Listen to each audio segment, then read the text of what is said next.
Movies Are a Thing is a weekly podcast going over the movies releasing this week. And whatever movie-related tangents we decide to venture off on today.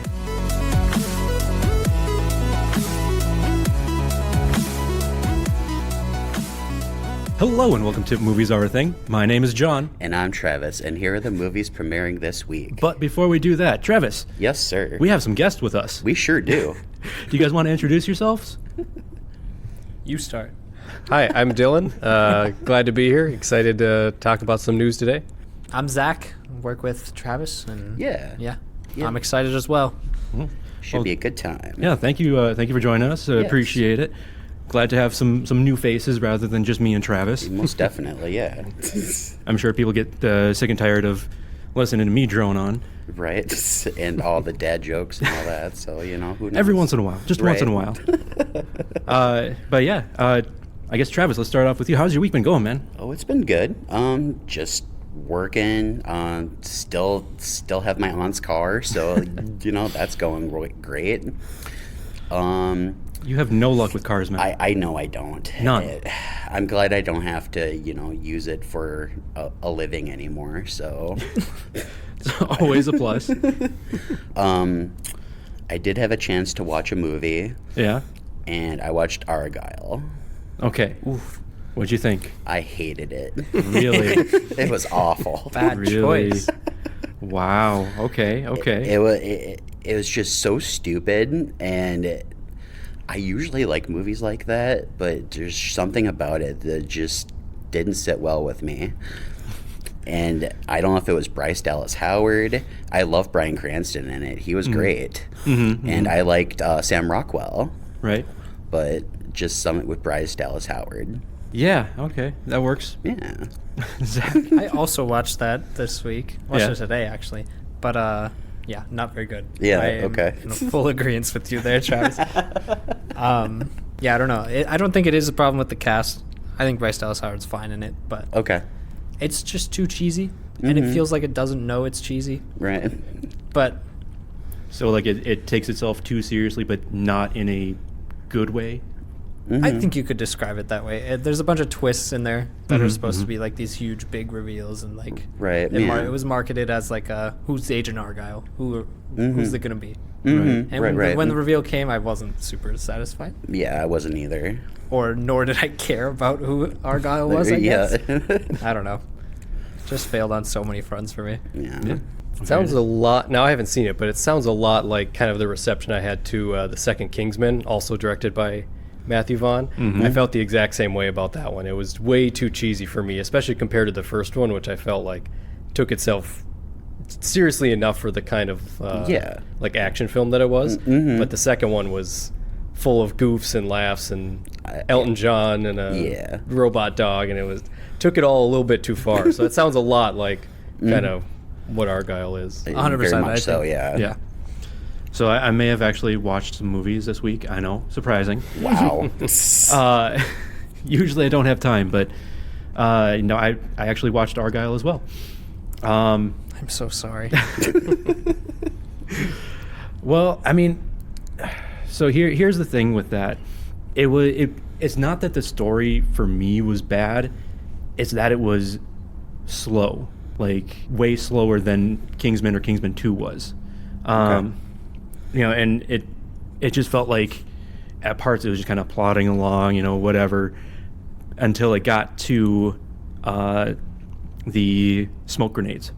And then it was like, oh, there's Matthew Vaughn in the Kingsman. Gotcha. Okay. And then after that, it was just kind of, maybe 15 minutes of Kingsman type action, and then it was done. Basically, yeah. Okay, yeah, when the oil spills on the ground, that's a pretty decent scene. I kind of enjoyed that. Yep. But yeah, no, like you were saying, I feel like Bryce Dallas Howard wasn't a bad choice. It wasn't necessarily her. It for me was the pacing of everything. Yeah. Up until the last 15. I will agree. It didn't need to be 2.5 hours. Right. Yeah, that seems a little excessive. Yeah. I also think Matthew Vaughn just isn't the director for me. Okay. Like, the way he presents the entire narrative just doesn't work for me, I guess. But Gotcha. Okay. Sure. I do feel kind of bad for Henry Cavill, though. True. Right? They did him dirty with that haircut. Well, I mean, there's that, but then like, you go back to Superman, right? And not necessarily the best script. I liked the movie personally, Man of Steel, but just the DCEU in general, they kind of did him dirty. And then Witcher did him dirty, and then this one did him dirty. Man from U.N.C.L.E. going back to that, and I felt bad for that. Like I really enjoyed that movie, but it just like He's got nobody Mission watched Impossible it. Fallout to fall back on, though. He's got his shotgun He arms. does. He's got his shotgun arms. At least he's not short on work. Right. True. Yeah. Well, I mean, like we talked about before too. Me and Travis here, he's doing all of this stuff for Warhammer.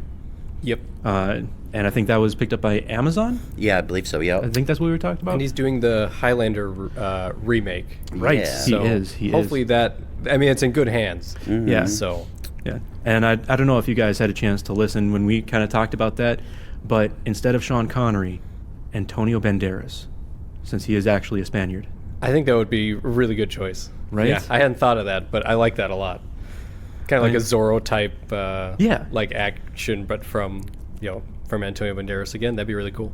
Right. Exactly. And I mean, he's the right age too. So I don't know. That's just my thoughts. Perfect. Have any of you guys seen The Boy and the Heron? Oh, yeah. Oh Okay. yes. Okay. Watch the dub and the sub. Okay, I only watched the dub because that's the only thing that was here yesterday. But I actually watched it with some family, and one person, and I quote, "The whole movie gave me the ick," which I mean I can see just because of like the transformations from like the stork or the heron, not stork, but the heron and like the pelicans and everything. I can see that, but like I don't know when they said it just kind of made me laugh a little bit. But I don't know. What do you guys think of the movie when you saw it? I should say. I haven't thought about it too much, honestly, since I saw it. When did it come out? December 7th or something? Yeah, it's been a while. I'm kind of so- behind on my movies. I quite like it. It's not near the top of my Miyazaki rankings, but Okay. I don't know. I think it falls flat in the third act for me. I can see that. Yeah. Okay. Yeah, I really liked it, but I thought it was pretty sparse for like a Miyazaki movie. Like not thematically, but like visually it was, and then the world didn't like have as much inhabiting it as like Spirited Away does. Where like Right. in Spirited Away, every frame, every second is filled with something you can like get excited about. Whereas Boy and the Heron, I thought, was much more paced, and then visually it was just less going on than like a Spirited Away, which to me was a little bit of a detriment. But like when it's Miyazaki, it's still like, even if it's not my favorite of his, it's still an 8 out of 10. Right. Right. Like it's still really good. So it might just be nitpicking, but I mean, it's like when people say, "Oh, it's a bad Pixar movie," right, still pretty good. still pretty good Yeah. compared to other stuff that comes out. Yeah, course. for sure. One thing that I was thinking about it's like it takes its time in the silence. Oh, 100%. And just kind of gives you time to just reflect on what's happened before, what could be happening next, and just lets it sit there for, I mean, sometimes it might seem a little too long, but That's where my problem arises, I think, though. I was waiting for this big climactic moment between him and who is posing as his mom, I guess, because it's her younger self or whatever. But I was waiting for a big moment between them where they have a Spoilers. little bit of a conversation. Yeah. But that never really comes. They say like a sentence to each other and they're on their way. yeah. But no, it just wasn't satisfying enough for me.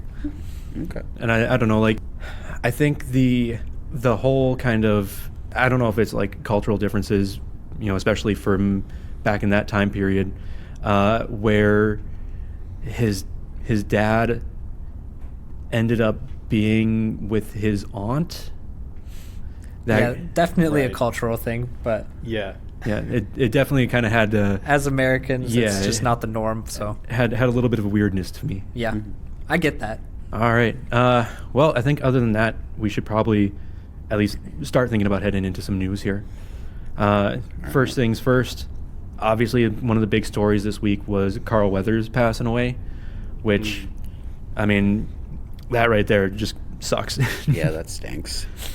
And it was everybody from Sylvester Stallone to Adam Sandler throwing out stuff there, saying, you know, just how great of a person he was and how great he was to work with. And it was like, and then Star Wars, you know, put something out there saying, you know, our great magistrate, you know, and just a little heartbreak symbol. I was like, oh man, that hurts. That hurts. But Carl Weathers has passed away 10 years to the day after Philip Seymour Hoffman. I don't know if you guys saw that. Oh, wow. Oh, well, I didn't. Okay. At least that's when his was reported, was 10 years exactly after Philip Seymour Hoffman. Wow. Oh, wow. Okay. That stinks. Definitely. Definitely. I don't know if you guys have anything you want to say about Carl Weathers, or... I'm going to be honest, I haven't seen most of his filmography, so it wasn't something that struck me. You've got some goodies to catch up on then. Yeah, you do. For sure. Absolutely. My favorite would probably be his performance in Predator. Okay, yep. So Zach, I would start with that one. Oh, yeah? All right. Yeah. I mean, you can't go wrong with Chubbs either. That's also true. Yeah. And then, of course, in Rocky as Apollo Creed, he's fantastic. So, Absolutely. yeah. Absolutely. Yeah, he's been everywhere. And then, I mean, he's even done just so many cameos on TV shows. Mm-hmm. You know, it's got some good stuff there. He sure does. Has Disney said anything about what they're going to do with his Mandalorian role? I haven't heard anything, no. Neither have I. I assumed it was too soon for them to probably bring that up. Yeah, I think so. I would, since it's not like a major character, like it's a good character, but not one that's like super integral to like the overall like story that they're going with. I would guess that they would probably just write the character or just not address the character anymore, since he's kind of like on his own planet doing his own thing. Right. That would be my guess. Probably the best way that I think it should be handled. But Yeah, either that or just kind of reference it in passing, saying, you know, the planet's doing really well, you know, whatever. Yeah. Or that, you know, he ended up living out his days or something to that effect. Yeah. Mm-hmm. That would absolutely be my guess too. But I guess other than that, might as well move on to a lot of other movie news that we have. We've got we got a lot. Last week we ended up talking about The Mothership, which was a Halle Berry Netflix movie that they ended up scrapping. And I know me and Travis, we kind of got into a whole thing about, you know, streamers kind of canceling movies, everything like that. But now there's more coming out. Basically, the producers, and I think Halle Berry herself, were in agreement on scrapping the movie. Oh, interesting. Okay. So that was very interesting to hear that, you know, it wasn't just Netflix saying, yeah, we're not doing anything with this. It's done. Yeah, I don't feel like that comes up very often anymore. Right. Yeah. At least in the streaming space, but Yeah. I mean, we'll have to see. It sounded like they were all willing to work on more projects together. So Okay. Did they give any reason why yet, or is it just the they weren't state- happy with the product They kind just of thing? didn't like it? Yeah. Okay. Gotcha. Yeah. Okay. At least that's what I was kind of reading. Mm-hmm. It just had just from the article here, it looks like it had lots of production issues, and then they just decided to cancel the release after holding a meeting with the production team and the talent. How far into post were they? Did they get into any post production? It sounded like they finished filming, but they didn't do any reshoots or anything like that Okay. either. So not very far into post production. Gotcha. Is my guess. Okay. Yeah, I mean, we'll have to see where they kind of take it from here. Let them know I will edit that film for them for $1,000. They can put it out on their service for less than $1,000. There you go. There you go.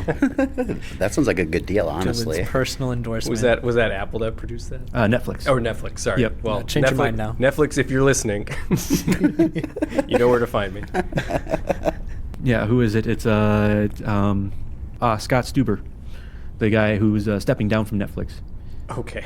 One last little hurrah and send the movie your way and get it edited and everything like that, right? Yeah, absolutely.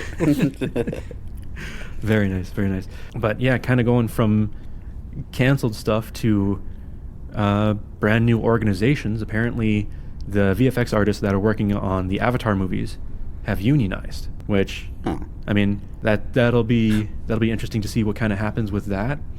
I know a lot of them were feeling very kind of overworked, like especially with the pipeline that James Cameron has, is very, very, very demanding. but now that they have the union, hopefully they'll be able to actually have lives outside of work too. Yeah. So is this like a subsidiary of Disney that is specifically only working on Avatar? And they're set to work on Avatar for the next few years? Yeah, so basically it's artists that are employed by a subsidiary of Disney that are working on the Avatar film series specifically through Lightstorm Entertainment Productions. Interesting. Okay. I mean, it's always a possibility too that Disney is like, we're not going to renew your contract. We're going to go with this other studio.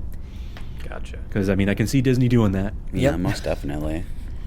Now, this is a similar situation to what happened with the VFX artists for Spider-Verse, right? Didn't they? I'm not sure. There was another group that just did that. I want to say 2 or 3 months ago, and I feel like it was the VFX artists for Spider-Verse that unionized. It's definitely possible. I think that was the last time I heard. So it seems to be, if it wasn't that, it was a different movie. But at the very least, it seems to be a positive trend in the industry as of late that they are starting to do that. So Okay. And I think everybody kind of knows, at least mine and Travis's stance on it, as we were on hiatus for about 6 months there. Yeah, we were. Yep. Which, I mean, it was nice to have, Monday nights, but at the same time, I still miss this. I'm not going to lie. Most definitely, yeah. Yeah, 6 months is nothing compared to, 28 years. There we go. That's the segue. There it is. So basically, we're going to get another sequel to the 28, insert time frame here later franchise, where we're going to get 28 years later, which apparently Sony is going to be producing here. I love those movies. They're so good. I'm interested. I have not seen any of them. Okay. But yeah, I've heard great things about 28 Days Later. Yeah. So yeah. I would say that is the best one. Weeks is better. Or it's not as good, but it's decent enough. Gotcha. But And apparently Danny Boyle and Alex Garland are behind it. So awesome. they got the Co-directing or? I think Alex Garland is writing it. Okay. Danny Boyle is directing it again. Gotcha. But yeah, I know with the 28 Days Later, that one they actually had Cillian Murphy like up at 3 a.m. or something so that they could film on the London Bridge there. And like they had to go through and put all the trash and everything on there and then have it off the bridge before all the my traffic goodness. started coming in the morning. They had to put it there, film, take it all off, and be gone before traffic That's was starting to impressive. go. Jesus. I feel bad for Killian, but that's impressive. Right? Yeah, it was definitely a feat. I But, think Cillian Murphy expressed interest in returning for the new one. that would be Really? Okay. Yeah, or I think it was just something he might have mentioned in passing. It was nothing like concrete, like he was definitely attached to it or anything. So it looks like he actually is officially attached as an executive producer. Ooh, Okay. Okay. So we'll have to see if he ends up coming back or not, but he is helping to produce it. Okay, cool. Okay. Which, I mean, good for him, honestly. Like, great, great actor. Still unknown what that term even means, but yeah. Yeah, right. They have a say in some stuff. Yeah. Right. How much? We don't know. Exactly. Exactly. But yeah, no, that'll be interesting to see. The sequel off of this one. I got nothing. You got anything, Travis? I have no cheesy segue for this one. Okay. I'm sorry. So, well, I mean, it could be 28 years after this book was published. I don't know, maybe. R.L. Stine, we've talked about him a little bit. He's got all of the Fear Street movies and Goosebumps, and now apparently The Prom Queen is going to be going over to Netflix. They're going to be producing a movie for that. Okay. You guys ever read The Prom Queen? I don't read too much in general, so no, I have not read The Prom But you know Queen. how to read. I do know how. Not well, but I know how. No, what's this one about, though? That is a very good question, Travis. I never read this series, but I would assume it's about a prom queen. Thanks, But Travis. I'm just going off of the name. That clears it all up. I like. Played by Maya Hawke. I like R.L. Stine's like Goosebumps books, but I've never read like his teen. Those I did read, actually. his teen slasher stuff. So thanks to the power of Googling it, Let's go. the Prom Queen is basically one of the Fear Street novels. Oh, okay. Fear Street number 15, apparently. As the Shadyside High School prom queen candidates are brutally murdered one by one, leaving only one, everyone speculates as to whether she will be the killer's next target. Interesting. Because I did see the Fear Street movies, those 3 that they released on Netflix. Maya Hawke, is she the lead in the Prom Queen? Is that confirmed? I do not know. Let me double check, see if I can find that quick. Were any of those good, Zach? I like... which one did I like? I think the first one might have been my favorite. Or maybe no, there was one that they were at camp, and I liked that one a lot more. That's the second one. I think that's 70 or... No, it was... Yeah, it's like 76, I think. Yeah, that's the one. like that, yeah. That one was my favorite, but... That was a good one. There's the one that they go back in time. Mm-hmm. To like 1776, I think it is. Yeah, that's the Not third a big one. fan of that one. Yeah, I wasn't a fan of that one. So they go back in time to the year the U.S. was founded. Yes. Okay. Yeah. Unrelated though. I don't think that makes even no comes sense up. at all. But yeah, that's an interesting little series that I watched. But so basically, it looks like they were just saying that Maya Hawke was in the first one, but there's no casting on this one here I yet. see. Okay. Gotcha. Okay. Because that was confusing me. Yeah, yeah. They had R.L. Stein announces prom queen, and then it had Maya Hawke right there. Right. It's like, yeah, Unrelated, but In unrelated here she news. is. yeah. Well, I mean, it is still a Fear Street movie, Right. So Yeah, I guess that makes sense. Even though she's in about 5 minutes of it. right. So I don't know, going from one book adaptation to another. I guess series of books. You guys ever read Dogman? I don't know if I did. I feel like I might have rented a couple from the library when I was a kid. Okay. Yeah, Or Is into, this like, like a Captain book series? So like Captain Underpants? it's by the same author. Yes. Okay, all right. So Dogman is apparently going to be adapted by Universal and DreamWorks. I don't know. Did you guys watch the Captain Underpants movie? I think I just did see that one, yeah. I did not. I know I didn't. I No. did read like most of the books as they were coming out. Yep. Nice. Back in the days. So Yep. No, I was like prime age as the first one came out. I was like, middle elementary school. So Flip-O-Rama was just it was the best. Yep. I do remember that now, yeah. Pretty sure my books were wore out. Because there's much Oh yeah, Flipping. encouraging Too you much to flipping. flip Yep. back and forth. Yeah. Yep. And yeah, just kind of. But yeah, so Dogman is going to be made into a movie and/or a series of movies, depending on how it does.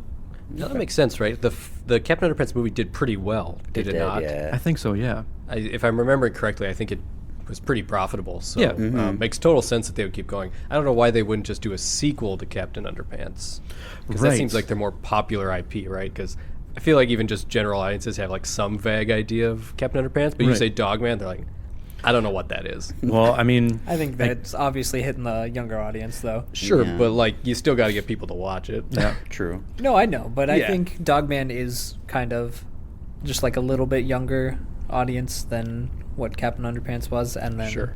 I can. now I can. those kids are a little grown up to Yeah. So you mean see this parents will movie. just throw it on no matter what, Right. like on TV? I think that is just a common thing that happens with parents. but, And kids movies, they just do well just Right. because. like the kid's like, I want to see the Dogman movie. Sure. And then the parents are like, okay, You're probably let's right. go do it. Yeah. Well, I know for a fact that I've had to buy, or not had to, but I've bought a couple of the Dogman books for my nephews. Yeah. Okay. So I know the yeah. younger generation is definitely being raised on Dogman. Yeah. Okay, gotcha. All right. I think it is pretty big. Absolutely. So I mean, I know with Captain Underpants, that one came out in 2017. This one isn't supposed to come out until January of 2025. Oh my. If it doesn't get delayed, we'll see. We'll Okay. see. And I guess Captain Underpants was an animated series that ran on Netflix as well from 2018 to 2020. But canceled, of course, because Netflix is Netflix. Right. We'll see how that all goes. It'll be interesting. Talking about stuff that was canceled 7 seasons in a movie. Community movie. Apparently, the script is done, according to Donald Glover. Okay. I don't know. Did you guys ever watch Community at all? I never finished it, but I did watch a bunch. Okay. I quite like that show. Yeah. I did. I think I got caught up as the final 2 seasons were airing, and then so I kind of like binged 1 through. They only did. Or Did they finish 6? seasons? I think they got the last one. Like, it was canceled, and then I thought it came back for a 6th season. I think you're right. Now they Yeah. have the movie coming out. Yeah. So I got caught up for seasons 5 and 6 as they were airing. And I still don't believe the movie will happen even if they have a completed script. I'll believe it when I see it. Yeah, that's fair. Do we know what the plot would even entail? Nothing? Nothing. Just It's just basically done. saying that I guess Donald Glover was possibly doing some press tour for Mr. and Mrs. Smith, and then had just kind of an offhanded comment. He was okay. Let me see if I can read this here quick. I was told that the script. Literally, I was texting today. I was told that the script was done and that he has not read it yet. Honestly, I've never watched Community. Oh, man. Okay. Yeah, I am behind on that one too. But I've seen all this stuff online. Like Yeah. I pretty much got, I would think, a lot of the in jokes, and then you obviously heard about Chevy Chase just being a dick. Oh, yep. Yep. Yeah. I would say go back and just watch the paintball episodes. Mhm. Those are so much fun. 100%. Yeah. Or they did one in the later seasons, the lava, where like the floor was lava, and they had to they stomped around on like chairs, and if you fell in the lava, it was a riff on the paintball episode, okay. but you couldn't touch the floor, or Right. you were out. Yeah, that's fun. That was a good one too, and I think that episode had Jonathan Banks in it. From What's he doing there? I don't know, but like anytime he pops up in anything, I love it. So. Right. But yeah, I totally agree with Zach. The paintball episodes are definitely where it's at. But Jonathan Banks from Breaking Bad. Yeah. Awesome. That's awesome. Yeah, Okay. he pops up once in a while and stuff like that, and I love it. So Okay. Was he playing the same character, basically? I mean, yeah, if I remember correctly, he was definitely playing kind of like a grouchy old Right. dude. But That's funny. That's great. Very nice. Very nice. Well, speaking of old dudes, Tim Burton apparently is set to direct a reimagining of Attack of the 50-Foot Woman from back in the olden days. I'm saying it now. It's going to be Helen Bonham Carter. I don't know. They're Not a bad guess. They're not together anymore. So I mean, Oh, that's true. They're not, are they? yeah. I forget about that. Sorry, Tim Burton. Too soon. Who Wow. would we want to see as a 50-foot tall woman? it's an interesting way to phrase that. I meant Well, to I mean- phrase it that way. Technically, we just saw one for a couple of seconds in Barbie. You stole my thought. I was gonna say Margot Robbie a No second ago. way. I'm like, oh, we just had that. No way. Absolutely. Yeah, you're right. Yeah. But I mean, obviously we have somebody like Margot Robbie. We have somebody like, if they're going along the same kind of lines, like Emily Blunt or something like that. Who do we think would work well with Tim Burton, though? Because honestly, I don't see Margot Robbie working with him. Oh, why can I not think of her name? Was just in Poor Things. Oh, Emma Stone? Yes, thank you. Yeah, I think that works. I could see him also just shifting Jenna Ortega into that role as well. Oh, 'cause yeah. After working on Wednesday together, Yeah. from all like the interviews and stuff that she did, she really enjoyed working with him. So I could see that too. I don't know. Gotcha, It seems like a weird direction for Tim Burton to go Yeah, well, I mean, at this point. It seems like a it's- weird choice for anybody. it's He's kind just of a goofy guy. Yeah, it's kind of going back to his roots, though. Because if you think about it, one of his first movies was Mars Attacks, which is very much kind of a 50s alien attacks kind of movie. Yeah. And then this one came out in '58, and Yeah. they're doing a reimagining of it. Yeah, my biggest concern with touching the original is that the original was so pioneering in like its visual effects and its practical visual effects that like I would hate to see this movie come out and it be like a big CGI fest. Right. You know, Yeah. like it just wouldn't feel right to me because like that's part of the charm of the original is like they did so much with so little, and now they're just gonna be like, yeah, we'll do that. We'll just remake this, but with big CGI lady. I don't So- feel like that sounds like Tim Burton though. So- I think he definitely is Well, dedicated. Alice to in that kind of- Wonderland Yeah. was definitely. Oh shoot! Yeah. So I'm not you're saying no, thinking, but- you're thinking they might hobify it? Hobify. I'd be worried. That's why I would not like. I'd be concerned that they're adapting this and like they would do that because that would just crush my spirit on this one. Sure. for sure. Okay. Like it'd be so cool if they were like willing to go the mile and like do practical effects for this sort of thing. I mean, if Tim Burton is getting back to his roots of like, you know, something like Mars Attacks, there was a lot of practical effects on that too. Sure. So, I mean, that was because, you know, limitations of visual effects Yeah. at the time. But, you know, if he's going kind of back to something like that, I could see him using a lot more practical effects and, you know, seeing what kind of boundaries they can push with that I these hope days. so. I hope so. That'd be definitely interesting to see. One thing I'm not going to see, though, is the new Saw that's coming out. Travis, this one's all you. Actually, all you. I don't That's think true. Dylan and I are big fans of Saw either.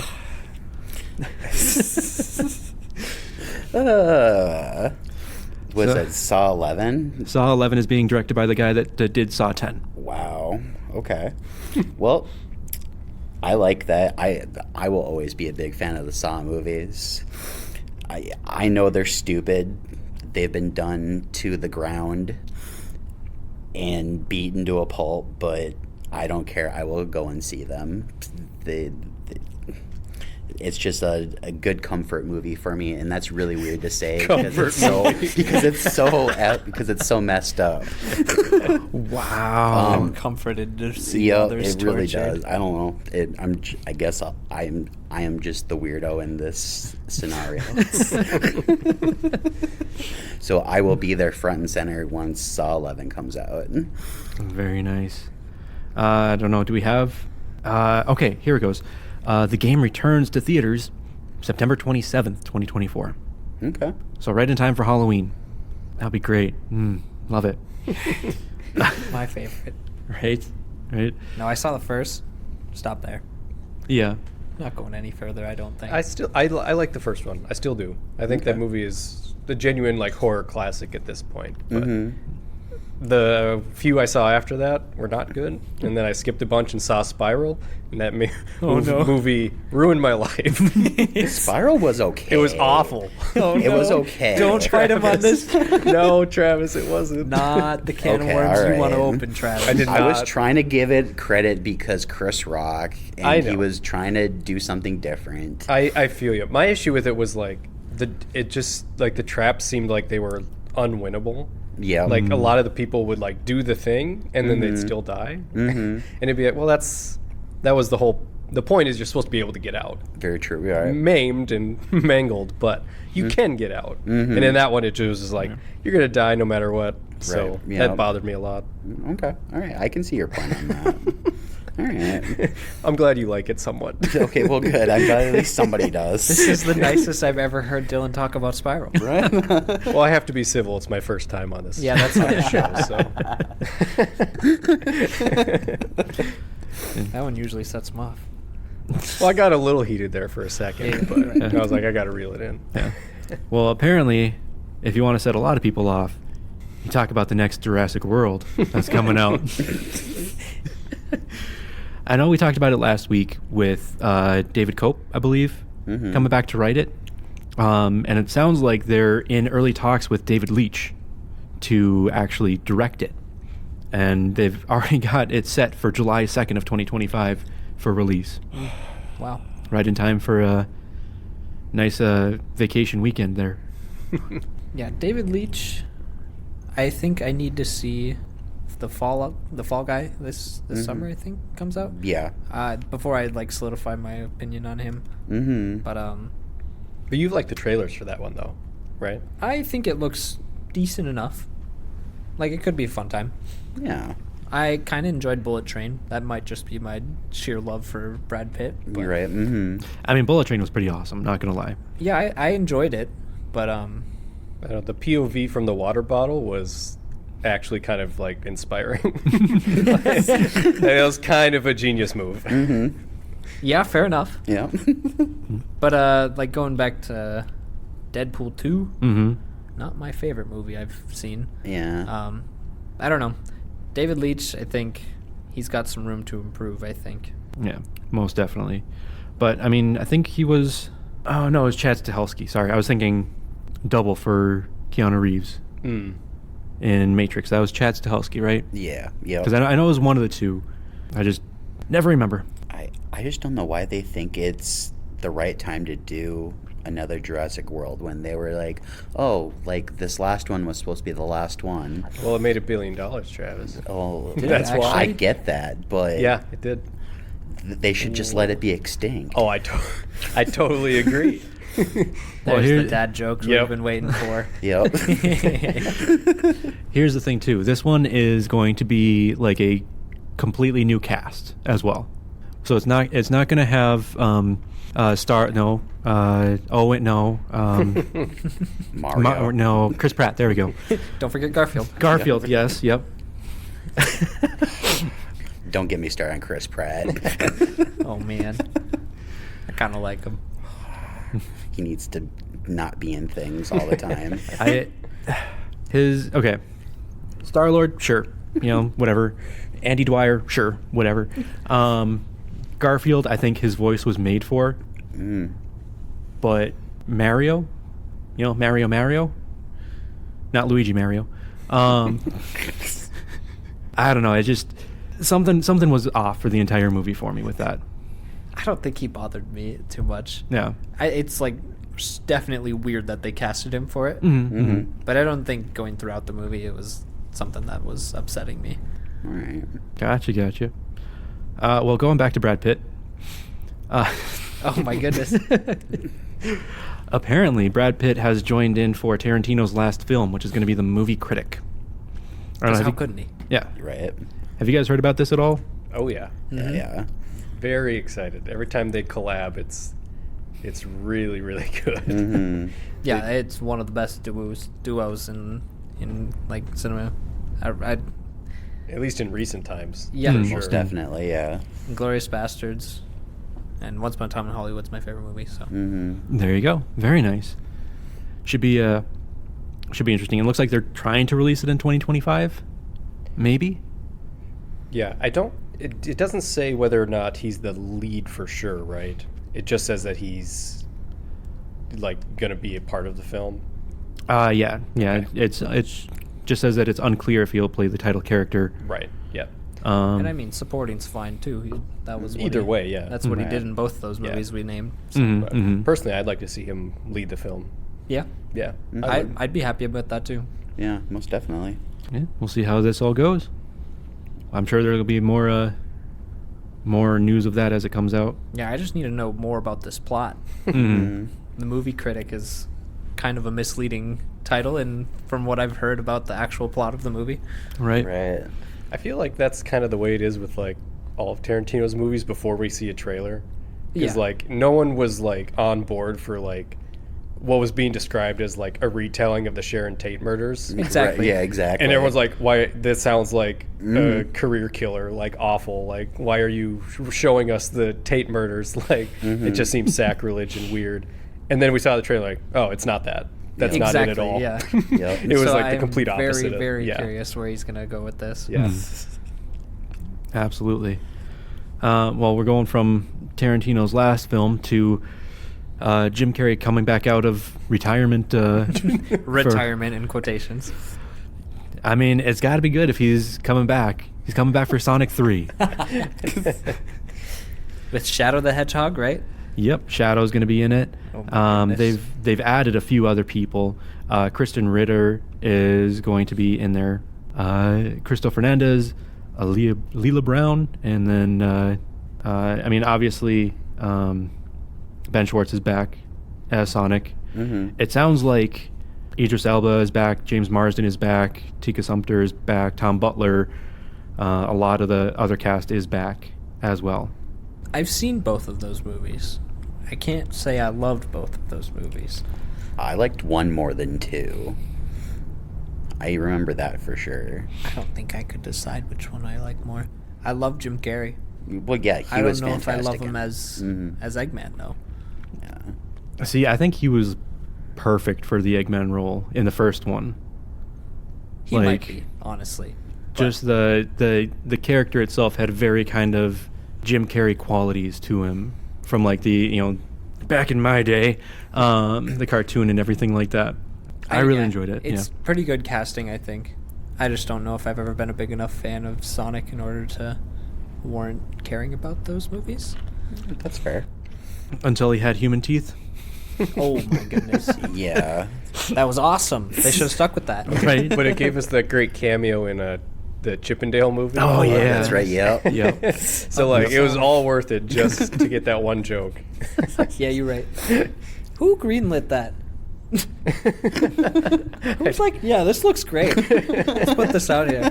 I don't think that person has a job anymore. Don't The whole think so internet either. got him fired. Right. Unemployment. Yeah. Poor guy. Oh man.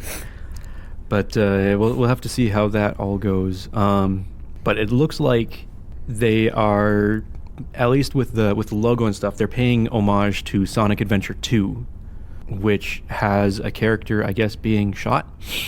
Oh. Oh. Well, Shadow, he typically has a gun. Is he actually? No, it's No. just in the Shadow the Hedgehog game. He has a gun throughout that entire thing. I say I It's have so very funny. vague memories of playing that on like Yeah. the OG Xbox 20 years ago. Shadow with the gun. Don't remember the gun. But yeah, no, we'll have to see how this all goes. We'll have to, I mean, once we get actual like trailers and stuff and plot synopsises and synopses, I couldn't tell you. one of them. We'll have to see how it all goes. Yeah, I got nothing for this next one. Taika Waititi, just jumping right into it. Why not? Apparently, he's making a new movie with Jenna Ortega, and they've just cast Amy Adams in it as well. It's called Clara and the Sun. Okay, is this a original story by him? No. It is an adaptation of the novel from Kazuo Ishiguro. Okay. All right. Because yeah, I'm a big fan of Jojo Rabbit. That's like one of my favorites. Next Goal Wins kind of killed it for me. And then also, what was it? Thor: Love and Thunder, his last one. I don't think he's been on a great streak recently, Right. so I would love to see a turnaround with this one. Mm-hmm. And he's also always done comedic movies, and I don't think we've seen Jenna Ortega in a super comedic role. Okay. So I think that's definitely interesting. Mm-hmm. Well, I know he did. I don't know how comedic it is. The one he did with Sam O'Neill and then the kid from Deadpool 2. Something Wilder People or something. Oh, Hunt for the Wilder People. Yeah, Sam Neill and Julian Dennison. Hunt for the Wilder People, where a national manhunt is ordered for a rebellious kid and his foster uncle who go missing in the wild New Zealand bush.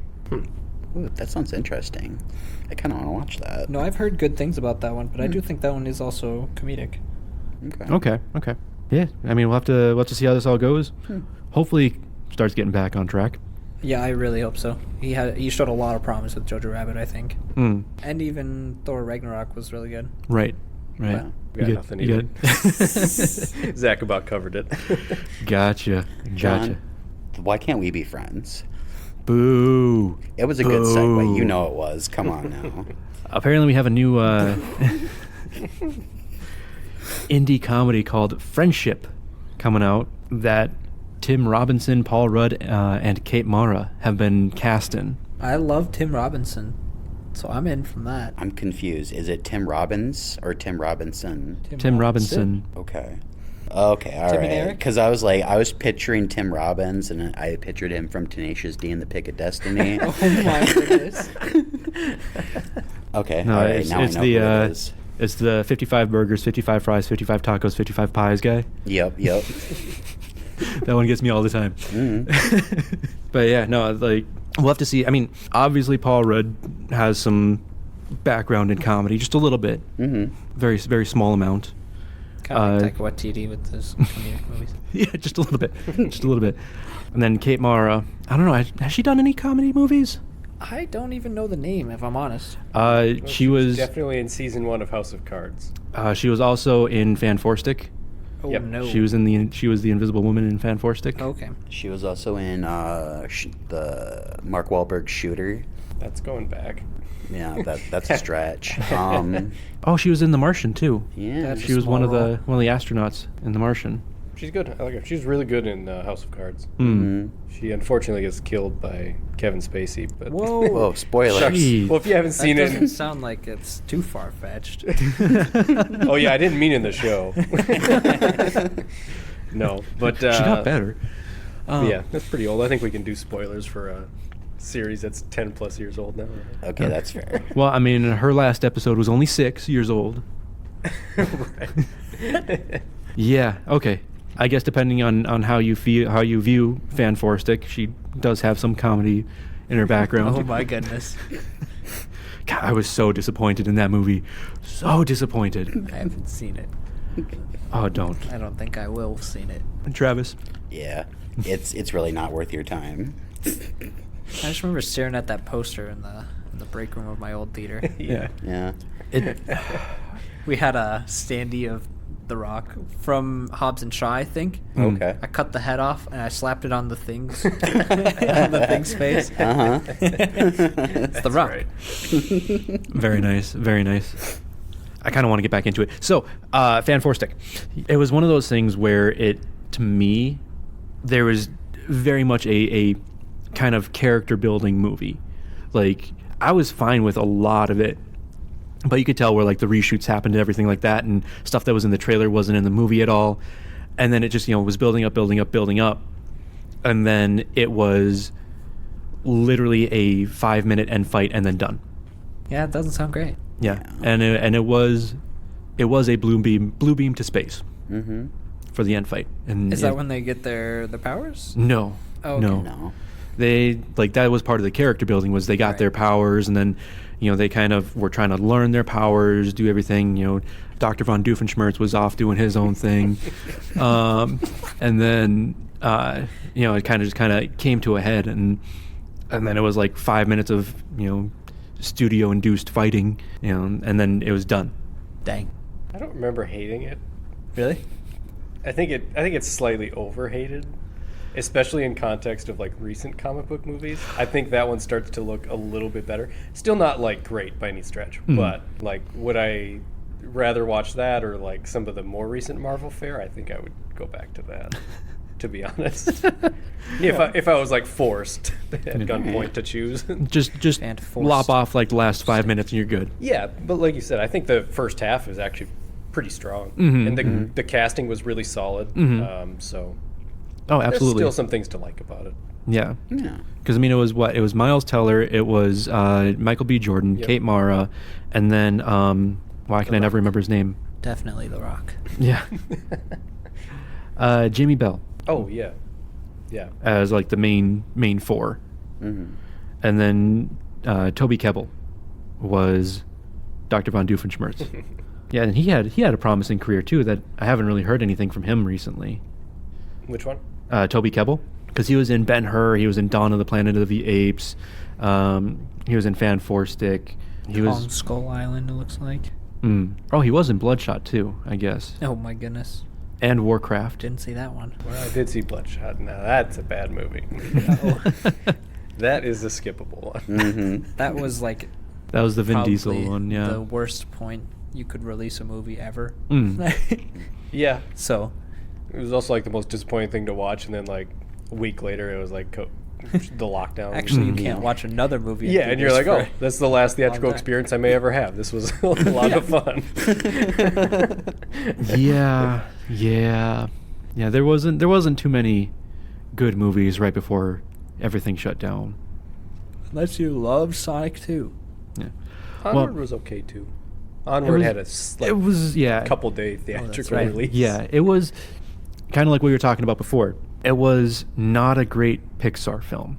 It was a decent movie, just not a Yeah. really good Pixar film. That's totally fair. Yeah. What was the other movie out at that time? Wasn't it Call of the Wild with Harrison Ford I don't know. I think that one with came that out in CGI December, dog. Yeah, but it was definitely around still. yeah. Let me see if I can figure that out.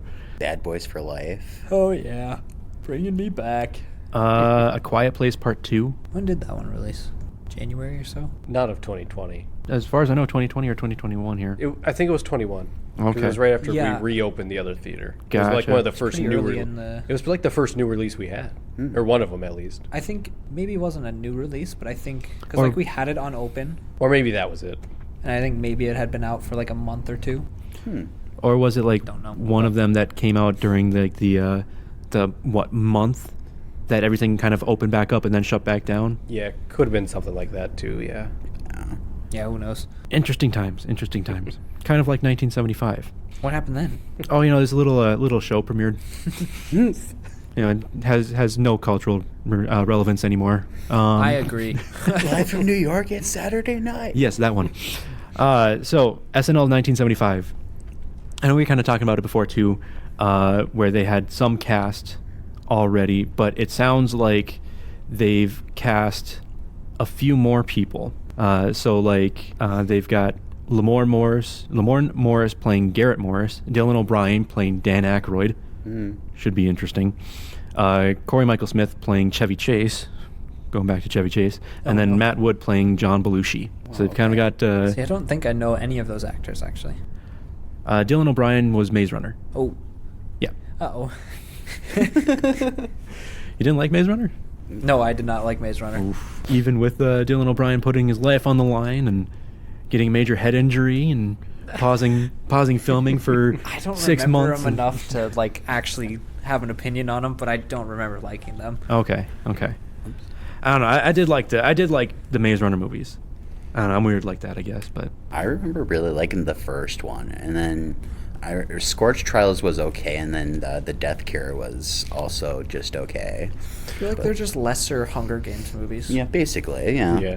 Well, it came out. The books came out around the same time. It was when that dystopian young Right. adult stuff was like super huge. yeah, Hunger Games, Allegiant. Oh my god, um, those are worse. Or Divergent, sorry. Yeah. Yeah, those are worse. Yeah. Well, they didn't even finish those ones. Yeah, thank Right. God. Well, I think they did, but it went right to streaming. Yeah. Yeah. Interesting. Yeah, that kind of tanked Shailene Woodley's career there a little bit. Most definitely. And then, but it's weird because Miles Teller was in that one too. Oh, that's He, right. he was in Divergent. He was the brother Mhm. in Divergent. Look at him now. Yeah. Well, great. I think Whiplash helped him out a little bit. I think so. Just a little bit. But Yeah, that was a lucky break, I think, actually. With Chazelle not being like the biggest name at that time. So, I don't know. I think he got lucky with that one. I think it's a little weird to have like an ensemble cast of people playing mostly alive other people. Like I can't think of anything else that like even comes like a reference point for anything else like that. Like on that scale, like Right, I'm right. sure there's examples of people playing other people who are like still alive, but like to Elton have John. so many, to have so many of them, like, and I don't understand the purpose of the movie either. Like, as far as I can, I mean, basically, it's being made by Jason Reitman, oh, okay, yep, Is that the son or the father? the son. son. Okay, yeah. Ivan Reitman passed away. Yep. Oh. Just before Ghostbusters Afterlife Yeah. came out. I think. Well, it or, was before they made it because. or before they made it. Yeah. No, because he was on set. He was on set with his son for some of it. Okay. Well, I think that's why they didn't have him talking at all. Oh, wait, no, you're thinking of. Oh, Harold Ramis. Harold I'm, Ramis. I'm sorry. Yeah. You're good. I'm thinking Harold Ramis. Yeah. My bad. Yeah, I think he had been gone for a bit. But, Yeah. But Yeah. Ivan Reitman, I think passed sometime after they finished making that. Okay. If I'm Okay. thinking correctly, but yeah, I don't know. It just seems like a weird movie to make. So I'll have to see like a trailer to figure out. Well, I mean, like what it is. It is a very interesting story, just kind of leading up to the very first episode of SNL, and I mean, like it's something that just should not have made it, just with how much was going on beforehand, and it sounds like, from what we were reading last week, I think that it's basically going to be a real time retelling of like the 2 hours up to the beginning of the show. Oh wow. And it's based off of Reitman going and actually talking to the people that were that are alive from that time to get their story about what happened and who said what and kind of how everything played out. Wait, I Interesting. kind of love that. It could be good. Yeah. Because like even cast members and like writers today still talk about like how stressful it is to put that show together even today. And so to have done that for the first time was probably twice as Right. stressful right. and nerve-wracking. So I could see some really good like tension there, and yeah, could be good. I'll have to wait and see for a trailer, It but entirely depends on what the story is there. yeah, But I the was fact that telling, they're telling it, I think, shows that it is. yeah, most definitely. I was telling John last week that if they do it in the vein or in the kind of the style of how they did the Disaster Artist, I think it would be really good. Because they'd be kind of like the whole like comedy, showing the comedy aspect of everything, but then still having that heart along with it as well would, I think, really be a really good way of telling that story. Well, you know who one person they haven't cast yet is the first host of SNL, Who was that? George Carlin. Oh, that's right, man. I feel like that would be like the trickiest spot for them. Right. Well, I mean, there was just the whole AI controversy with George Carlin, where they had like an AI version of him do like a whole comedy set, basically, and then his estate is like, no, we're gonna go ahead and sue you now. Right. Agreed. Might not be too hard because that was Carlin before he got like super edgy. Like he was still kind of doing like campuses and stuff, and like it was mostly clean cut still then? I haven't No, seen footage. I think he had already done the like 7 words you can't say on the radio You or think so? whatever. I think so. Even in the 70s? yeah, That feels like more of like maybe he did because he might have done that on Carson even. let me see. Okay, so yeah, it looks like Carlin was arrested July 21st, 1972 at Milwaukee's Summerfest for disturbing the peace by performing 7 dirty words you can't say on television. Okay, so he was kind of starting that already. Got Yeah. it. Okay, cool. Yep. Cool. So I know we were talking about Marvel before, and I want to get back into that because, like you were saying, the current Marvel selection not all that great, but we have Thunderbolts coming up, which we actually just had a switch because Ayo Edebiri, who just won the Emmy, has now dropped out of the movie due to scheduling conflicts.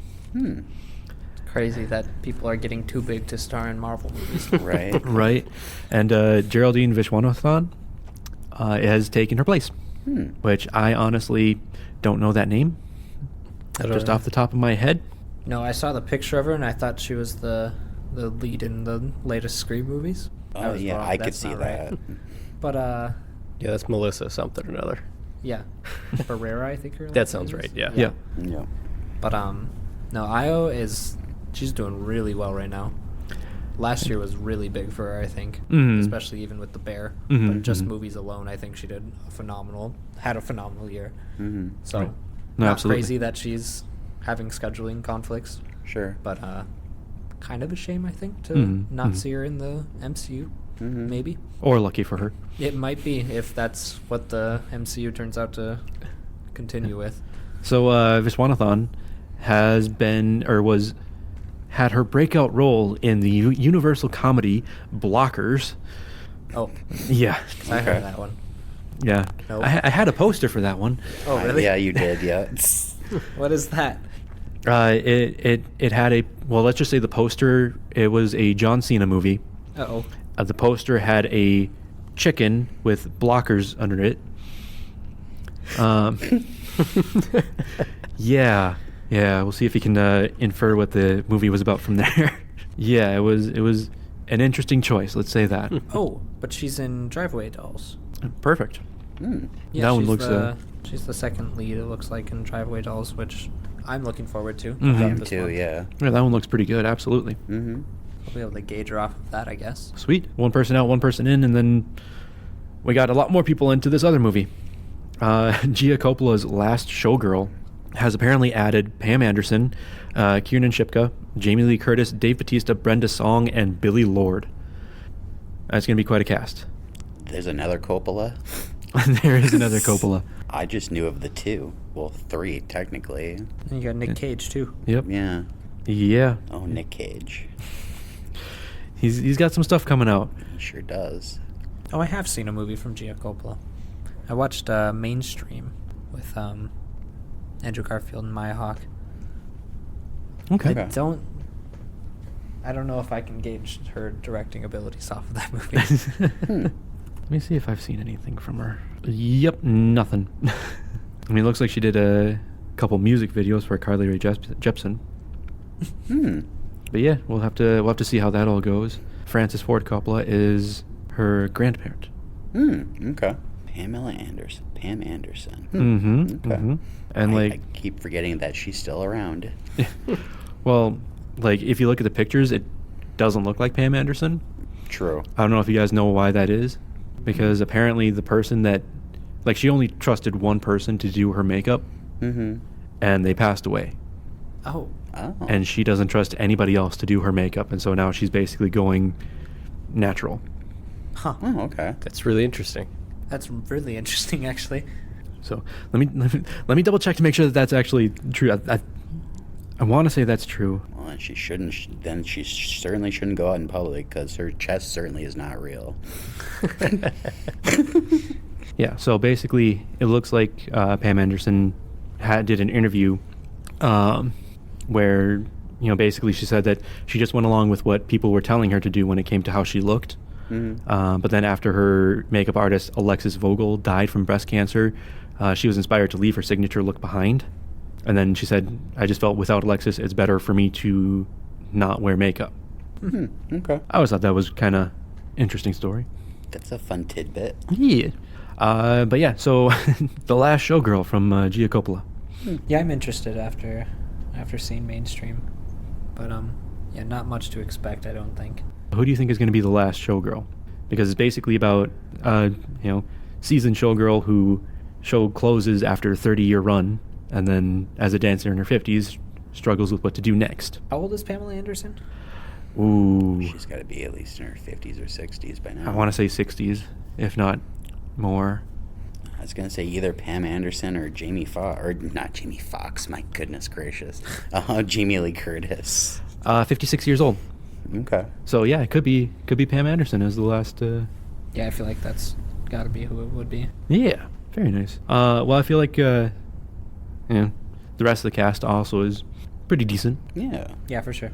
So going back to The Boy and the Heron, did you guys kind of get taken out a little bit when you watched the dubbed version with Dave Bautista? I loved that role for him, if I'm honest. Okay. I don't think that messed with me at all. I don't know. It just felt very kind of like, hey, come in, read this one line, and then you're done, kind of thing. Whereas, like, I will go up there and I will talk to him. Yeah, I suppose I don't think that character is entirely necessary. I think that was another part of my problems with the third act. But I think what they give him is solid enough. Satisfies me. Okay. All right. Yeah. Very nice. Very nice. And then, one name I haven't heard for a while is Brenda Song. Yeah, that actually caught me off guard. Isn't she from like the Disney Channel fame? Yes. Yeah. Very okay. much so. Wasn't she like Wendy Wu, Homecoming Yes, she was. Warrior or something like that? And she was also London Tipton in The Sweet Life of Zack and Cody. Okay. Yeah, I have not heard her name since then either, so it's really interesting. Looks like she was in that Netflix release short series Blue Eye Samurai. If you guys have heard of that. I have started that, yeah. Really? Yeah. I've been meaning to watch that.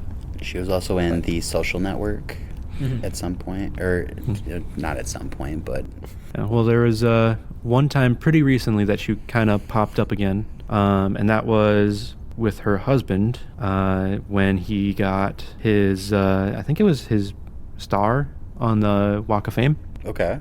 Yeah. So she's married to Macaulay Culkin. Oh, really? Really? Yeah. I know that. And he's got a star? He just got a I star didn't on the know Hollywood that Walk of either. Fame. I love that for Macaulay Culkin. I love that guy, honestly. Yeah.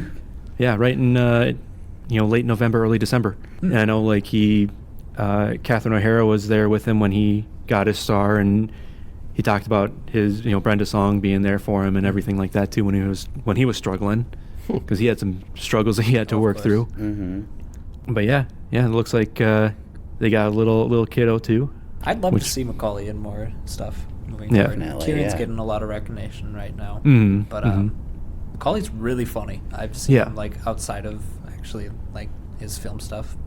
He's a very funny person, so I think I don't know, he could go into a comedy role or something. I think he did a lot for Robot Chicken, like yeah. back when that was starting up here too. A while back, he had a Velvet Underground cover band, but they were doing it was like Weird Al kind of like food covers. Interesting. That's Yeah. awesome. Okay. I remember reading that a while ago. Yeah. It was kind of wild. Yeah, he's funny. He's a funny guy. Absolutely. But yeah, it should be interesting to see just kind of where everything goes with Last Showgirl. Should be pretty wild. Oh no. But it could be wilder. All right, so we got a new movie coming out called Wilder and Me. This is about Billy Wilder, the director, from way back in the day. And this one, it looks like Christoph Waltz, Maya Hawke, John Turturro, and John Hamm are all set to be in it. I like That's the a cast. solid cast. And Yeah, like- I didn't know this was in the works, but reading the description got me really excited. I think Wilder's one of the best classic directors. Sunset Boulevard and Double Indemnity are two of my favorites of all time. So Some Like It Hot, man. it's a good one too, but I like the other ones more. But yeah, that sounds super cool. And Christoph Waltz seems like the perfect guy to play, because Wilder was Austrian. So sounds like Christoph Waltz, we're used to him putting on a little bit of an accent and doing that sort of thing. He's good at that. So I think he's going to be really good in the role as the director. So, and I like movies about making movies. That's a great subgenre. So Right. So it sounds super exciting. So that's definitely one I put down as excited for. Yeah. Sweet. I'm always in for more Maya Hawke. I had one of those movie classes back in high school that basically started with silent movies and then did one of kind of every era. And it was nice because class started at 7:30 in the morning, and you could just sit there and watch movies for we had hour and a half classes. Right. Oh, it was perfect. It was perfect. And then the homework was literally write some facts about this movie that you find. IMDb, here I come. No, it was great. It was great. And then that's where we saw stuff like Double Indemnity and Something Like It Hot. We ended up watching Alien, Unforgiven. That one was a good one too. It was great. And then just being able to kind of get that exposure into those movies. I feel like a lot of people nowadays don't actually have that exposure, or they don't try to find stuff like that in order to kind of see where movies came from. But some of them are just awesome on their own without kind of putting them into the context of the time frame that they came from. For sure. Yeah. Well, I mean, that was a little bit of casting news, just a few pieces there, but we do have one more piece of news here about Late Night with the Devil, which is a movie that has David S. Malkian in it, which is the new horror movie that's coming out with him. Apparently that's going to be released March 22nd, and then it's going to be on Shudder exclusively on April 19th. Did you guys ever hear anything about this one? No, I don't know I have not. anything about it. I hadn't before reading this article, but just the quick glances I've seen, the little I've heard about it, sounds pretty interesting. So It should be a great one for Travis to watch. That's all right. I'll take one for the team. This synopsis is reminding me of like a Videodrome type of thing. a little bit, yeah. David Dastmalchian, he's awesome. Yeah, and he seems to be popping up in just about every other movie these days. So See, I liked him back when nobody knew him, when he was a Joker's goon in Dark Yep. Knight. Right. Yeah, and then Prisoners. Yeah, he's great in that one too. Mm-hmm. Actually, fun fact, I saw The Dark Knight here. Oh, really? Yeah, back when this had the big screen. I watched it for the first time on a bootleg DVD on a portable DVD player. Oh. It was the best experience I had on a portable DVD player. See, you take the Eiffel screen here. Mm-hmm. You take the projector that was here to fill the entire screen, and you get the semi-flip where it's dead quiet. Oh. Yeah, that's cool. It was perfect. But no, that's that year I went to go see so many movies, because I think I saw Dark Knight probably 5 or 6 times. I saw Casino Royale right around that time 6 or 7 times. Every time was with a different group of people. They're like, "Hey, we want to go see a movie. Which one are you going to see? Hey, you guys want to go see Casino Royale? Yeah, I'm in. Yeah, sure, let's go." But yeah, no, that was a great time for me. Yeah, I'm glad so many people have great memories with The Dark Knight. Yeah. But let's see here. Other than that, I think we've finally hit our trailers for this week, which, I mean, there's not too many of them. We got 2 trailers, first one being The Ministry of Ungentlemanly Warfare, speaking of Henry Cavill from before. Did you guys have a chance to watch the trailer? I didn't see this one, actually. I saw the other we have, but... Okay, yeah, no, this one, it's I want to see it. I don't know, it feels like it's not gonna have very much of a plot. Yeah. But... Yeah, like a lot of other Henry Cavill movies we mentioned, it seems a little bit like quirky action vessel kind of. Yeah, So no, absolutely. It could be good, but like I'm not holding my breath. Yeah, I mean, it's a Guy Ritchie movie. Yeah. You know, what more can you really do?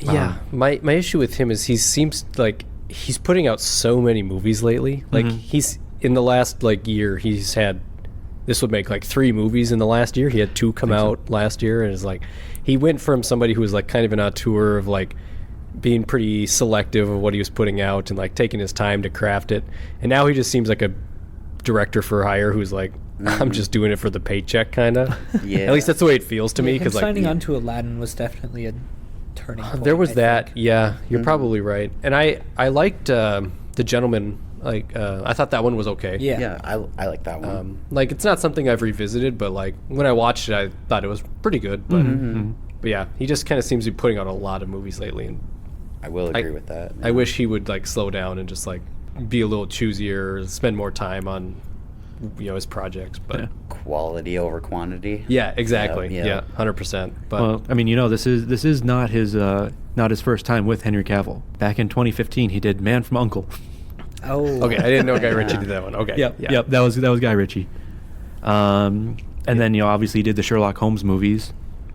Yeah, and this definitely seems like an extension of like both of those. Right, right. But yeah, like it was Cary Elwes, right? Yep. Yep. Cary Elwes. We had Alan Ritchson, which everybody online is like, yes, big guy, little glasses, awesome. Which, I mean, yeah, like just you see that and it's like, Dave Bautista and Blade Runner 2049. It's like perfect, love it. Yeah, true. Yep. But they say it's based off a true story. We'll have to see how it goes, where they kind of take the ungentlemanly warfare way of sinking U-boats and finding them and taking care of them. This one looks fun. I want to go see it. At the same time, I'm not expecting much. Right. Yeah, I think that's a good way to put it. Yeah. It's got my attention, so might Yes. go check it out. But Exactly. All right. And then the second trailer that we had was a teaser trailer for Long Legs. What did you guys think of this one? So it kind of reminded me a lot of Nick Cage's Mandy in some ways. I think visually and just, I don't know, it being a horror movie and starring Nick Cage, but yeah, it doesn't look like there's much plot going on there. Yeah. At least they don't give us any. But Right. And that could be a good thing too. I mean, this is just a teaser. right, for sure. I do kind of like the thought of going in not really knowing a whole lot, because then you get a bigger surprise that way. Oh, of course. If it's worth your time, at least. Yeah, it's so hard to keep yourself from That's very seeing true. those things, though. Well, especially with this day and age where everything's so accessible to you. I think any Nick Cage is good Nick Cage. Agreed. So Very true. I'll go yeah. see it. And I don't usually like seek out movies that I know are going to be pretty bad, but he's the exception where I'll probably just watch anything he's in. I'm with you. Didn't he just win a Saturn Award too? Did he? I think he just won Saturn Award for supporting actor for Renfield. Oh, really? That would be an interesting turn of events. I think so, too. Not what I've expected, especially in a year where he had Dream Scenario come out, which Yeah. Not was supporting for role, sure but- more of a serious movie. It was still a comedy, but it was not. It was taking itself seriously, and he was very good in that. 100%. Yeah. Like he transformed himself in a way I haven't seen in a long time. Yeah, best supporting actor in a film, Nicolas Cage, Renfield. It's What in the pretty world? okay. I'm okay with that. I enjoyed that movie. Yeah. So, Like, what was he up against? I Who knows? couldn't tell you. I just have a list of the winners. I see. Science fiction film, The Way of Water. Fantasy film, Dial of Destiny. Best horror film, Talk to Me. Was that a pretty good one? That was a very good one. Best superhero film. What do you guys think? The last year, best superhero film. I mean, Guardians, it's got to be. Guardians 3. It is Guardians 3. Yeah. Action adventure is Dead Reckoning, no longer part 1. Thriller, best thriller film. I don't think you guys will get this. I kind of want to hear your opinions though. Thriller film. Mm-hmm. What was the Thompson McKenzie movie? Oh, Eileen. Yeah, that's what came to my mind. But The Killer? Travis, you got any ideas? Honestly, I don't know. You ready for this? Mm-hmm. Oppenheimer. I mean, If you spin it as a political thriller, sure. then that makes sense. Yeah. But if you just told me thriller, then I would not have expected that. But, Yeah. But, strange. but political Yes. thriller makes total sense. So, given the Robert Downey angle, because it's him vying for a cabinet position and people are working against him. So 100%. But yeah, then when you go into his psyche, yeah, it's kind of a thriller. yeah, Still strange, but would not have guessed it. Right. not at all. Yeah. So, Nicolas Cage, best supporting actor for Renfield. very, very interesting. got the Saturn Award for it. I think he's been on a streak. So, like of movies I've actually enjoyed, like Right. unironically. Right.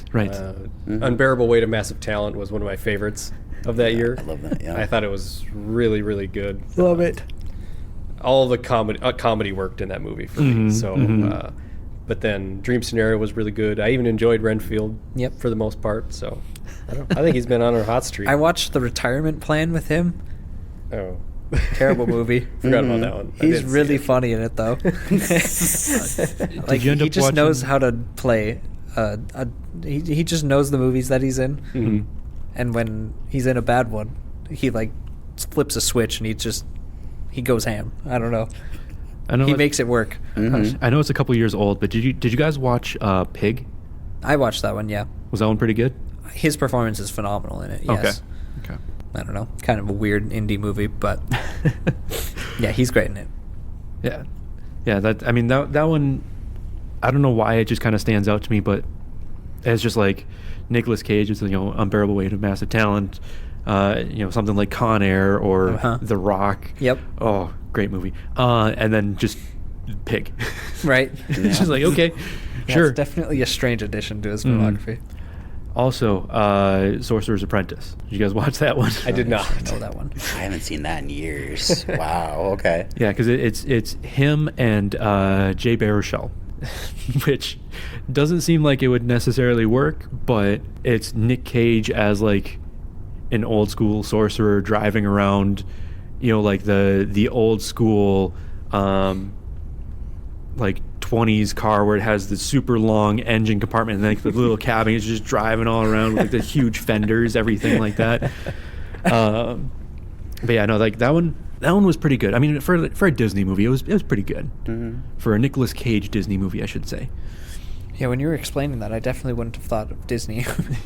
Yeah, Well, well, I mean, we it's- have National Treasure also. That is true. that is true. That is true. That is true. I'm still holding out hope for the third one that every couple of years gets a little bit of little traction. sprinkle of news that Jerry Bruckheimer is trying to get it together, and they're like, please Well, do it. They did that. yeah, they Didn't did they the do series. that TV show though on Disney Yeah, Plus? and it was definitely like the movies are family entertainment. The show felt like it was definitely aimed only for kids. Like it was very okay.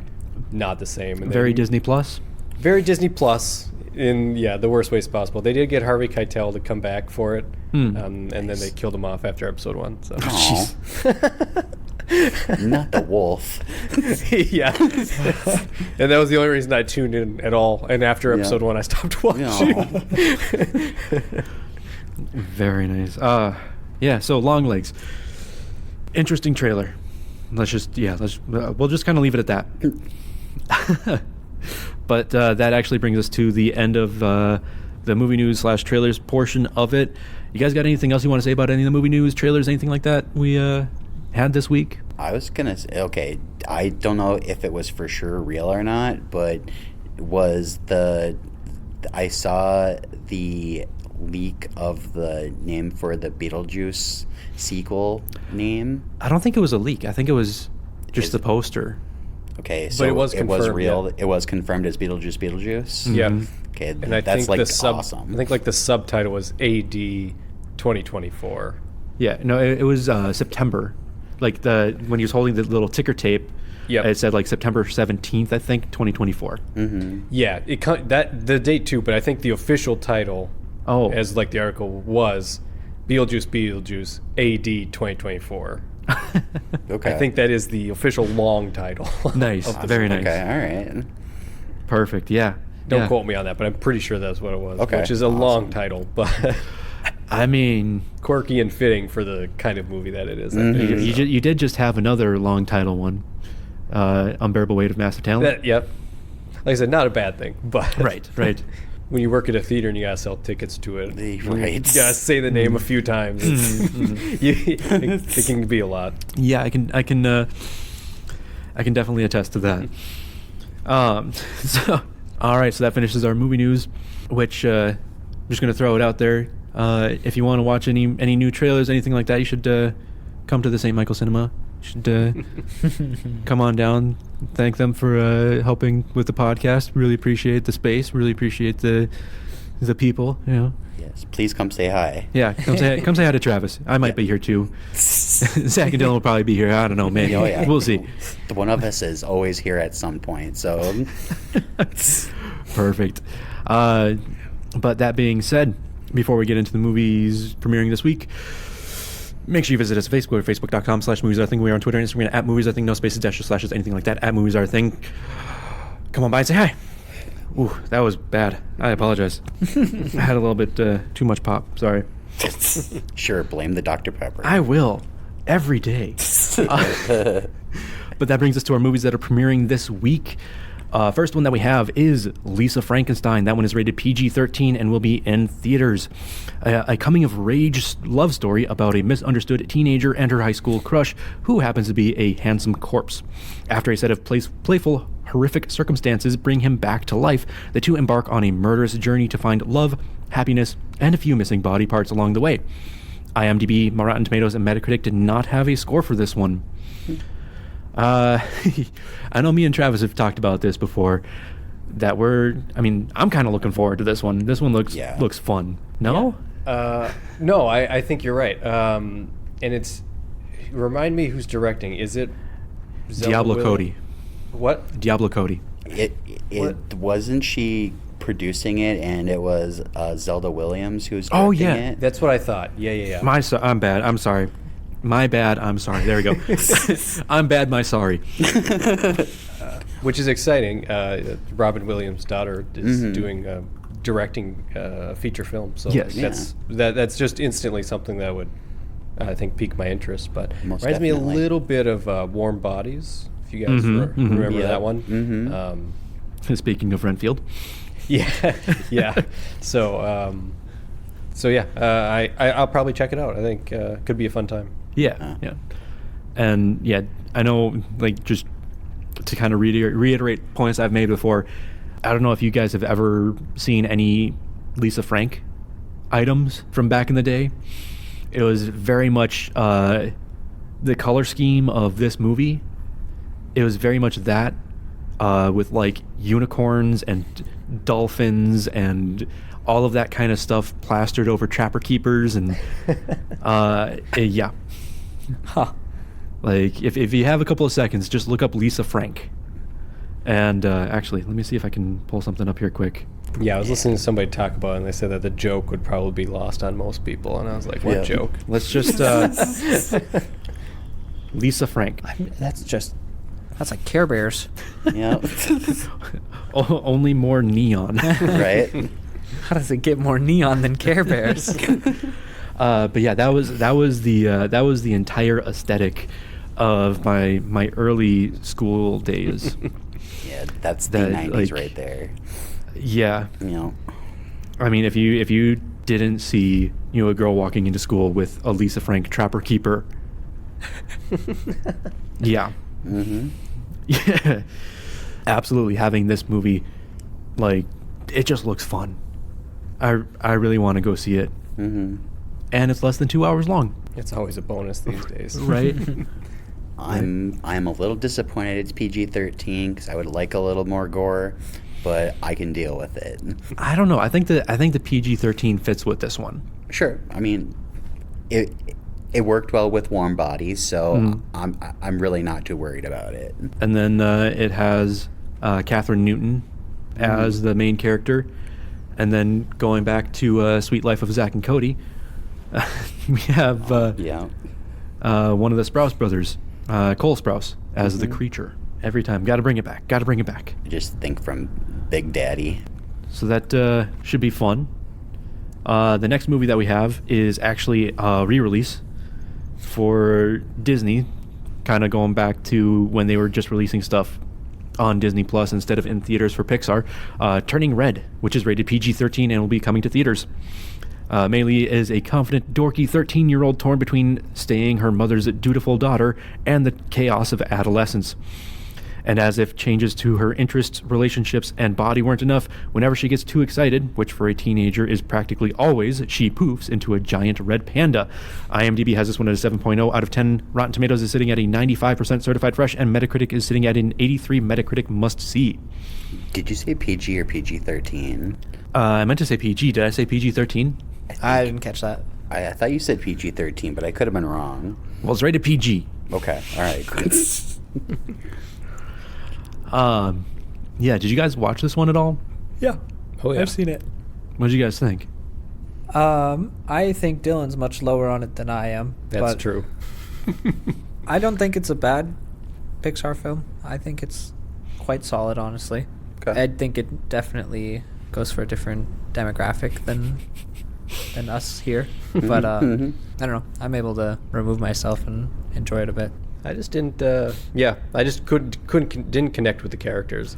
I got the animation was beautiful. Like it was a really good looking movie. Oh my god, there's a cooking scene in this where looks beautiful. Rival Anyways. Studio Ghibli. Yeah. And I like the end too. It kind of turned into like a bit of like a big kaiju kind of. Yep. The mom turning into like this giant panda that was like destroying. Like it was fun. There was some fun stuff to it. Not bad by any means. Just compared to other Pixar's, it was in the lower echelons for me, but still pretty good. Yeah, so... I think it beats out Elemental from this last year. Okay, yeah, I can definitely see that.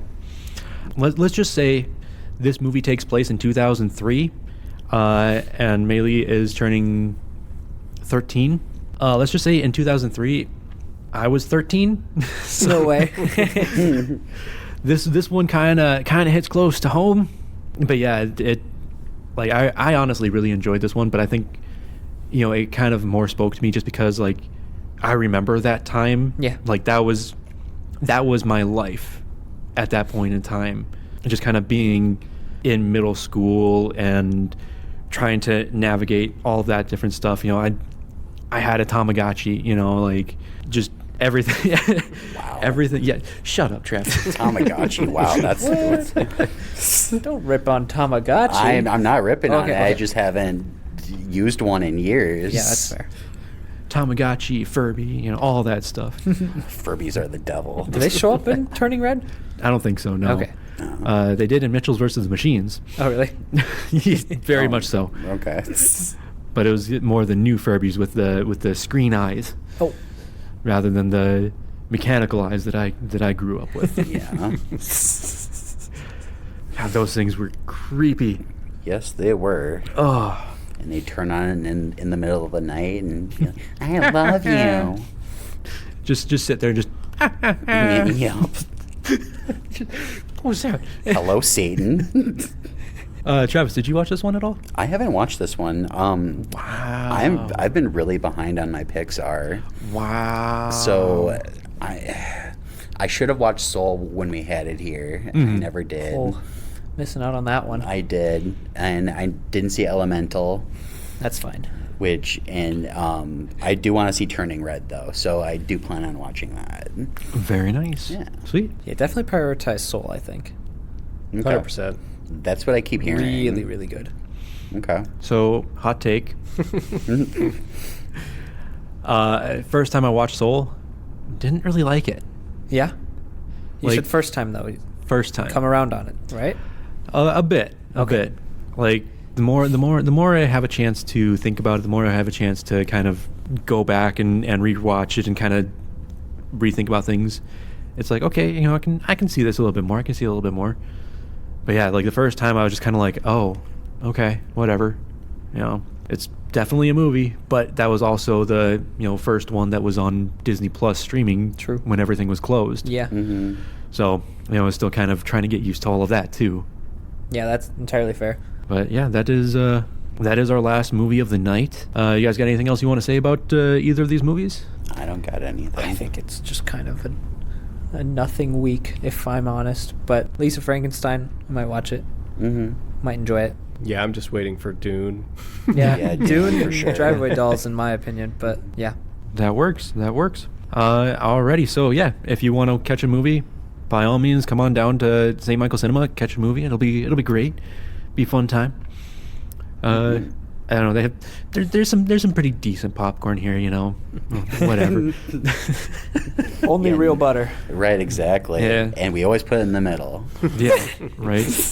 That being said, you should visit us at Facebook or facebook.com/moviesarething. We also on Twitter and Instagram at moviesarething, no spaces, dashes, slashes, anything like that, at moviesarething. We also have a Patreon, patreon.com/moviesarething. If you want to help support the podcast, we do have that over there. That was so good. Thank you. Zach Dillon, thank you very much for Yes, coming thank on you today. guys. Yeah, of Thanks course. for having us. This Yeah, was- that was awesome. This was great. This was very nice. I'm sure Travis was happy to have somebody else to talk to rather than me. Most definitely. Me sitting over yeah. here trying to fiddle with stuff, actually have somebody to talk to. Yep. But yeah, absolutely. Thank you so much for coming on. I really appreciate it. Yeah, Mhm. no Um, problem. This was great. Hope to have you on some more times too, if you're up for it. But other than that, Travis, Yes. I do believe it's about that time. Here it comes. Cue the outro!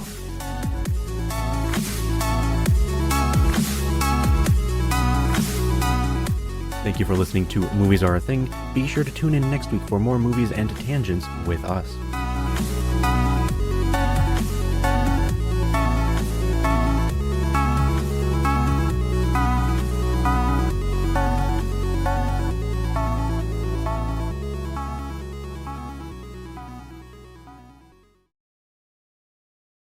All right, I got nothing else, I guess, other than that. Yeah. And then don't mind me. I always have to start it out. Usually I try to make Travis laugh, but I got nothing. I'm just way too tired today, so it's just kind of like a. Okay.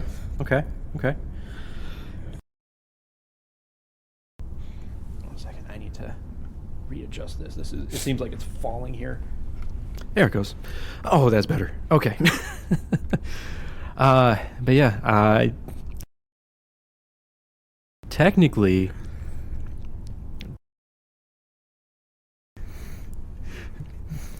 stop! I'm doing something. Yeah. So stupid.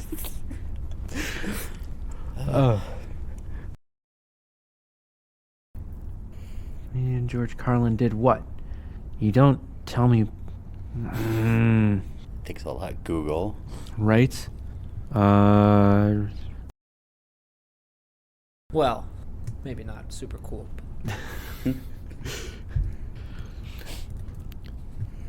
Only if you're in authority, man.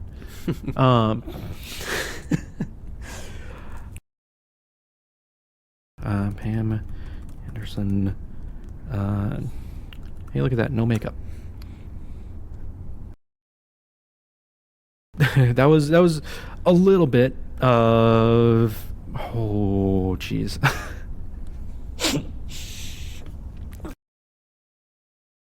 What, a couple of years? No. Prisoners was 2013, 5 years later. Wow. I watched it. That projector was in that room right there. So It was. yeah. I wipe my own butt. I always forget that he's the kid in that. Well, was that Cole or Dylan? Well, it was one of them. Yeah, we don't know which one.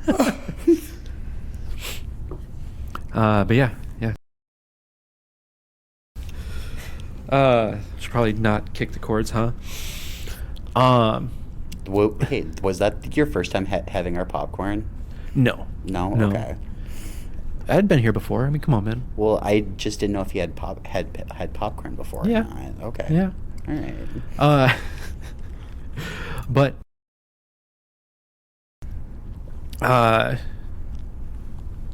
hold on. I was gonna say something else and I completely forgot what it was. Old age. What Right. a killer. Right. Well, I mean, what is it? 12 plus 6. I have been up for 18 hours. Okay, that's fair. All right. And I do have to be up in 6 hours. So All right. That's fair. there is always that. I will shut up. Because I have tomorrow off. Oh. Yeah. You know what, Travis? Yes. But no, what did you guys think? Yeah, I had a good time. Yeah. Sweet. Yeah, I'm still kind of new to this, like actually trying to do all this Yeah. at the same time. And so I don't know how this will all turn out. We'll see. But yeah, I had a lot of fun with this. I had a good time. Yeah, me too. So, all right, I'm gonna go ahead and get this all stopped and saved up and everything, and go from there. Sounds good. Woo.